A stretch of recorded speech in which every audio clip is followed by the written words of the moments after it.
the Openwrt project behind many of the components that we've built up over the years. And today I want to talk something about the changes in the Openwrt project, with starting off with a bit of history and then moving on to what mainly I'm working on right now, and I hope that I can get some more people to join in on the fun, because I think it's quite an exciting project. So now for a little bit of history about Openwrt. It started off as actually as mostly single router OS, rearranging some code from the GPL tarball. So yeah, back then that was very interesting for embedded devices as the field was relatively new. And we quickly moved on to just updating the kernels, having no direct dependency on the GPL tarball anymore, and just cleaning things up and moving beyond the limitations of what the vendor system set for us. And then we moved on supporting more devices of the same platform, which was the Broadcom platform, which was still relatively easy because they could all easily run from the same build, and there was not much variety in the differences because they were all basically just using the Broadcom SDK. And a lot more interesting was when we started adding support for other platforms, because that meant we had to start supporting multiple kernels, possibly with multiple different kernel versions, and we had a lot more interesting devices that we could just hack on. And that, of course, was a quite big change in the Openwrt code base, since before it had virtually no abstraction for that sort of thing. And once we had proper support for multiple devices, we also added a new configuration system to make it possible to just add some common interfaces that are able to deal with all of the configuration on the system in a structured way, so that you don't have to have this huge mess of components where you have to have support for reading this configuration file, reading that configuration file, which with multiple different config files, they could potentially differ widely in the file format, so you would have lots of parsers, and for embedded software that's really not that great. The next interesting big change was support for non-router devices, because we've done routers, we know what needs to be done for that, but the system is really powerful enough to cover not just routers, but also different devices, because the requirements are often pretty much the same.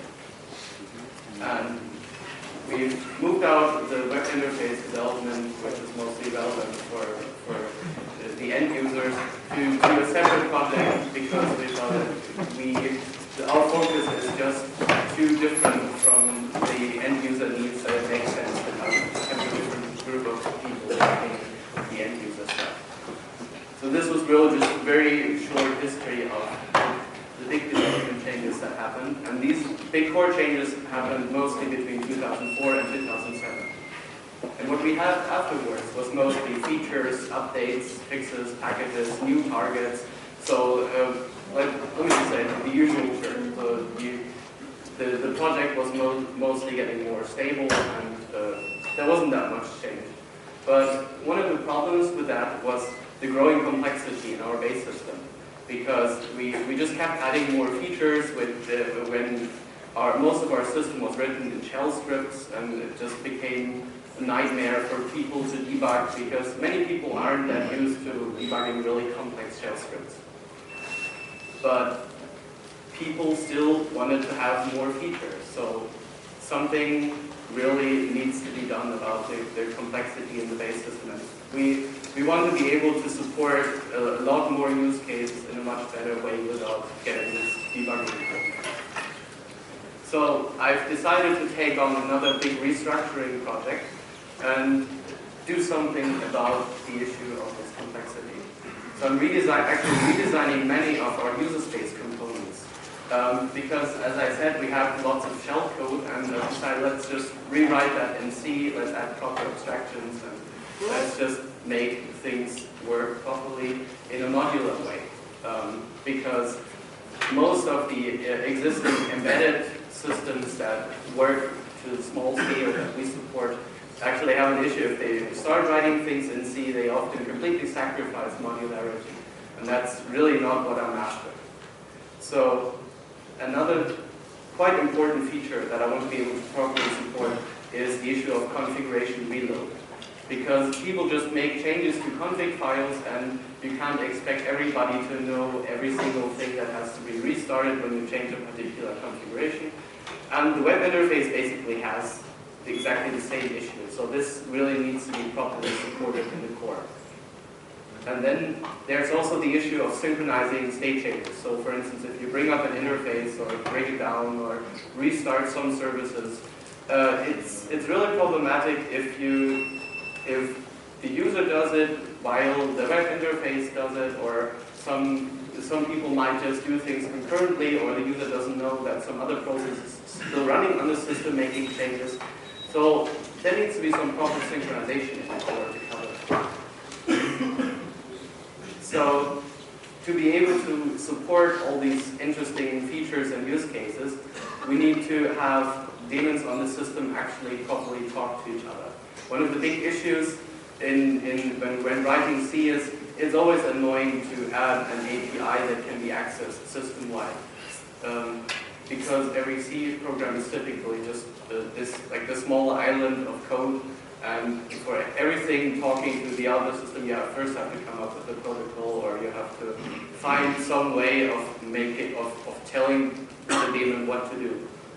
And of course, since we still want people to be able to write quick shell scripts to get things done that are not covered by the core, shell scripts still need to be able to access a lot of the system state. And we also want shell scripts to be still usable for prototyping, because it's just a very fast way to get something done. If you just want to test something, you don't want to have to go into the full C source, learn everything about it, and then just be able to make a small change and try something. It would be nice if you can just add external components as shell scripts. And we also want to have some extra libraries for frequently reused code, because we tend to do lots of things in the system in a particular way that allows us to just abstract it out in some really small kinds of snippets or some really small functions. So we just need a proper library where we can just throw this stuff in without making it bloated or without adding lots of corner case things in. So one of the approaches that I took for making daemons talk to the rest of the system was I found the concept of debus quite interesting, even though I really didn't like the implementation.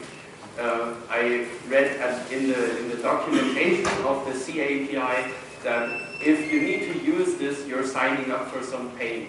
And that's really not what I was after. I want people to be able to take any existing source code and just quickly add an API to it. I want it to be able to work system-wide. And it's just our RPC interface. So this is already working, though it's not feature complete yet. It's currently limited to basically root access. But then again, most of our processes are running as root. So as I mentioned, it's similar to debus, but has some important differences. For instance, it's small. debus, I think, takes way over 100K, and the client library is also not very small. And it doesn't even have a usable C API, because people expect you to use some glib stuff or even write things in high-level languages like Python. This is really not usable for our purposes. So I wanted to make it small, and 13 kilobyte daemon, 12 kilobyte library, 6 kilobyte CLI, and this is all compiled binary sites on MIPS, which tends to be a bit bigger than x86. So I made sure that the C API is easy to use. When I actually wrote one of my own daemons without UBus support and then wanted to add an API, I think it took me only 10 to 15 minutes to have it export something with a, well, the API that I exported was still quite simple, but it's very easy to extend, and as I said, it can be accessed system-wide, even from shell scripts. So since this daemon needs to be really small and I want C code dealing with it to be efficient, I designed my own wire format or my own binary format for all the data that is exchanged. But when making it available to the shell, it of course needs to be properly accessible. So I just chose to make it JSON compatible, so that everything in the C world that talks to each other can just skip any text-based format, just use this simple binary format which you can actually generate on a growing buffer without the need for external data structures for tracking nesting levels or things like that. It's much easier to deal with actually than working with JSON directly. It also makes the code smaller. But it's nice to be able to just call anything that's exported on the system from the command line, and JSON is not only very easily machine readable, but it's also much more human readable than complex things like XML. So the other component that I was working on, I call NetIFD. It's a management daemon that manages network interface state in a similar way like Conman or network managers do.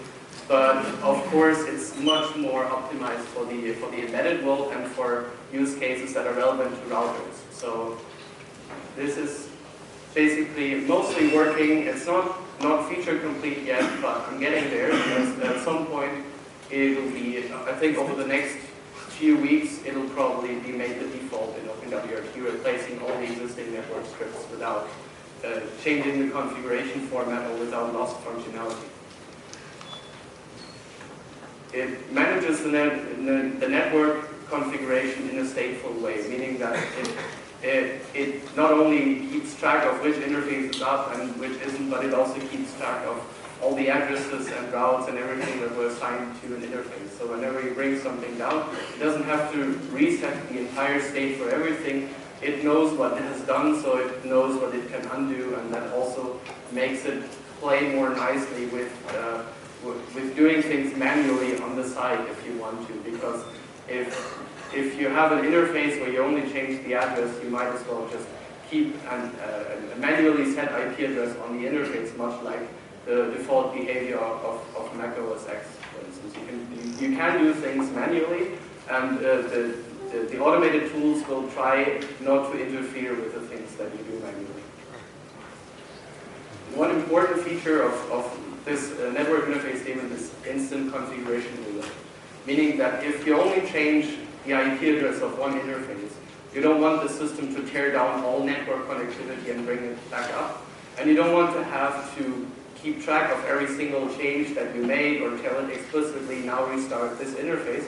It's much nicer if you can just go and tell the daemon, reload your configuration, and you can figure out the minimum amount of work that it needs to do to bring the system up to the new state. And of course, since it's for Openwrt, it has to support complex topologies of VLANs, bridges, tunnels, and all of that, and manage the dependencies between those, because the system is also designed to be fully hot plug aware. So you should be able to just have a kind of a template configuration or something for a device that may not always be present, for instance, a 3G stick or something. So you want to be able to just say, okay, if this is plugged in, then it's brought up immediately, and it'll just figure things out by itself. And it's quite modular because it needs to support lots of different protocols. It needs to do DHCP, PGP, and various tunneling protocols. And it may not make sense to have to write every single protocol handler in native C code, because in some cases all it should do is just run a simple program, and you really don't even have to write C for that. You can just have plugins that are written as shell scripts, but that integrate so well with the core that all the interesting features of detecting relevant configuration changes and synchronizing starting and stopping and all of that, you get the same kind of functionality there if you write your plugins as shell scripts, because the scripts will tell the core enough to know what it has to do this properly. And one thing that's coming soon in this daemon is that it will also get wireless support, meaning that the same kinds of features, if you only change the ESS ID or if you only add one extra virtual interface or things like that. When this is done, I want this to be done with the same kind of instant configuration reload, meaning that you just write something in the config file, tell it to reload, and it won't break down your existing network config. It'll just do what it has to do to bring up the new state. And there are some, I think, interesting design aspects of this daemon. The core, as I mentioned before, maintains all addresses and routes. And this has the advantage of being able to add specific features without having to add special cases for every single protocol handler. So with our existing network scripts, we basically ran a DHCP client if we had configured it to DHCP. And the client, when it was done and had acquired the lease, we would just apply the configuration directly to the interface. But if we move all this functionality to the daemon itself, to the core, then we can do interesting things like having proper policy routing support. So you could just say for an interface, tell, okay, all routes here should go into this particular routing table. And you wouldn't have to implement this for every single protocol handler that the system supports, because if the core makes all the changes to the routing table, it can just look up the interface and see if it was configured to do things differently. We also have per interface and actually per protocol fallback code for config reload, so that if you just write a very simple plugin that where you just say, okay, this needs the following options, and this and then add the logic for doing all the work for bringing up the interface configuration, and you don't want to have to necessarily worry about the config reload, because in the network interface, the config reload is not really a special case. All the code is actually merged with the general config load code. And since the core has all the awareness of what every single plugin or every single module needs in terms of config options, you don't have to have a reload implementation for every single script, because there's a fallback that will just work. And as I mentioned, it has no need for individual tracking of config changes, because it always knows the internal config state that it generated from loading the configuration. And then whenever I tell it to reload, it simply does the same thing again. And for every time it finds two interfaces, for instance, that have the same name or that belong together, it knows, okay, this is the same, and it can just compare the config state to see if anything relevant changed to this interface or not. So it won't be affected by things like white space changes or reformatting or adding options that are not even parsed by the daemon. It only really looks at what's relevant.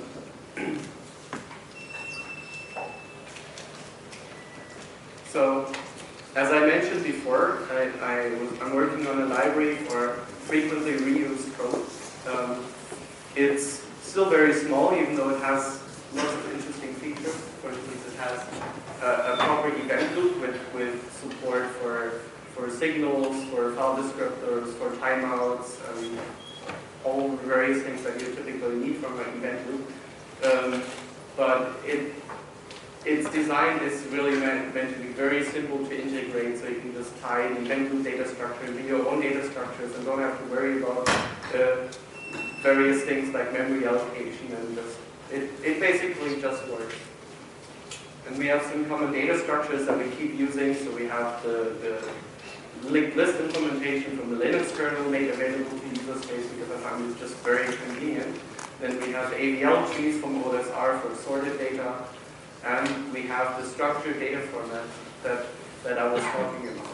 And this actually has two structured data formats. One is very simple, kind of low-level, comparable to netlink, to the generic netlink format. But unlike the netlink format, it's endian agnostic, so you can just use it in your own code if you want to dump some system state or some process state into a file and want to structure it in a way that you can extend it later. So you don't have to do things like use structs for it and use endian conversion where necessary. This format is really quite tightly packed, but it can support structured data that is very easy to parse. And the other format is the one that I mentioned which is JSON compatible. It's basically based on the same format code, but it adds the name and value thing, and it adds the proper type information. So you can just get it to very quickly dump a whole tree of data, and there's even core functions for converting this to and from JSON. So a thing that I've been planning, that my status said it's planned or pre-alpha depending on how you look at it. I've already implemented large parts of the concept of this in NetFD, but I want to really push it out into a separate library because I think configuration reload in a daemon is such a common case, and it's something that people keep implementing over and over again, and people keep missing things because every implementation works in a different way. So I just wanted to build something that does things in one way that will be suitable for, I think, most of the daemons that we're working on, and just defines a common structure for handling things like reload. It's based on the ideas already implemented in NetFD, and the main concept of this is if you treat configuration reload as a special case, it tends to break very often because then it's the least tested code path. So the idea here is if you merge the functionality for initially loading a configuration with the functionality for reloading a configuration, you get much more coverage even with very simple tests. Because if you structure it in the right way, then you can just write it so that it's able to load its configuration files and assume that with a high probability config reload will also work. And another concept that it's built around is data structures are tied to config sections. In the Openwrt config format, we have typed config sections with name value pairs embedded in them. And this basically works in a way that when you load a configuration, you implement a function that converts the config section that you just found into your own data structure. So there's no automatic mapping or anything that might. I played with the idea but found that it's too fragile in practice. So you still have to write the code to pick the various options that you support, you just throw them in your own data structure, and then move them onto a list in a format that the library understands. And then you only need to implement a callback for adding, removing, or updating. And if you implement this callback properly, then you get large parts of the config reload functionality basically for free, because it'll compare the differences in the config automatically for you. You can choose to override that behavior if you want to, but by default, it should just get things right. So another idea that I had when playing around with UBus is, wouldn't it be nice when building a web interface to actually let the client-side JavaScript code talk directly to system services, so that you don't have to write one interface for every single thing that lives on the system. If you've already written an interface to UBus, and you don't need to re-implement the same functionality with a different interface just to be able to get web interfaces to talk to it. So the idea is to just, since UBus is already based on a format that is compatible to JSON, what we can just do is we can just have the web admin interface control access to the services on the system. So you have the web admin interface saying, okay, here's a token for the client JavaScript code that allows it to access these objects and only these methods from these objects and nothing else. So that way it should also be cross-site scripting safe, assuming that you deliver the token in a safe way to the client web browser. And then you can just talk to anything on the system that it's allowed to directly from client JavaScript code, giving much more power and flexibility to web developers for building nice dynamic interfaces.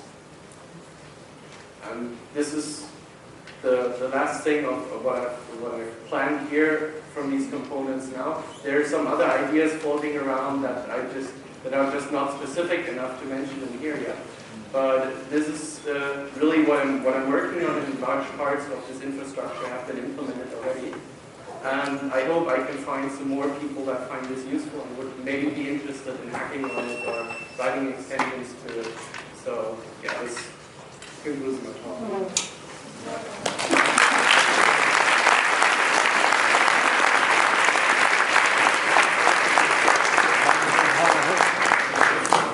So I hope you have some questions.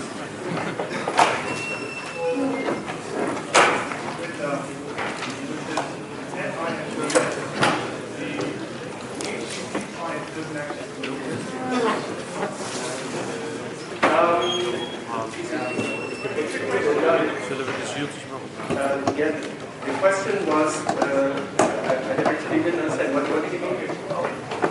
My colleague said that instead of the HTTP client, you're using yes, the DHCP client. The question was about the DHCP client no longer doing the configuration directly on the interface. And this is implemented in a way that the DHCP client in Openwrt is already calling a script with the result of the acquired DHCP lease. So instead of letting the script or the daemon directly touch the interfaces, it simply passes a list of the things that it got to the net IFP and lets it take care of the rest.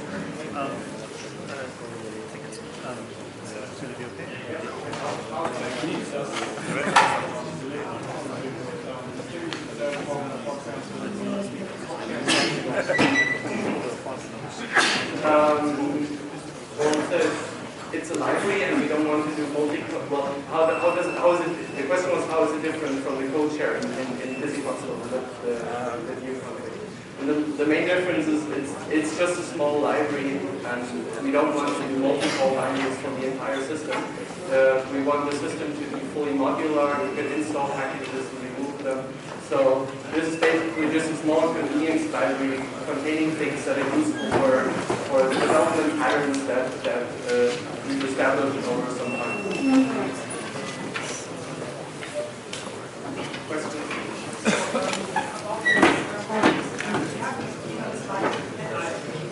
Sorry, I can't understand.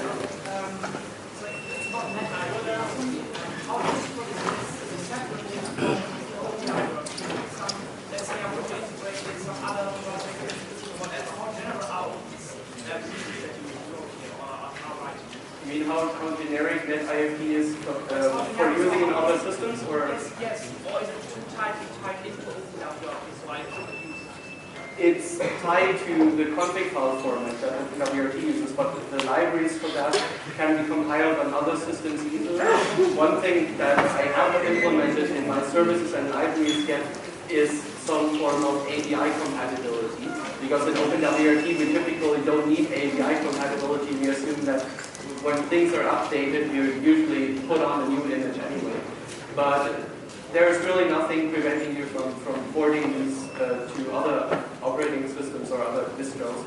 And I actually use it in test mode on Mac OS X, so it's even portable to non-Linux systems. So it doesn't actually do anything on the interfaces there, but it's easy to port. Is the code somewhere available in the version control system?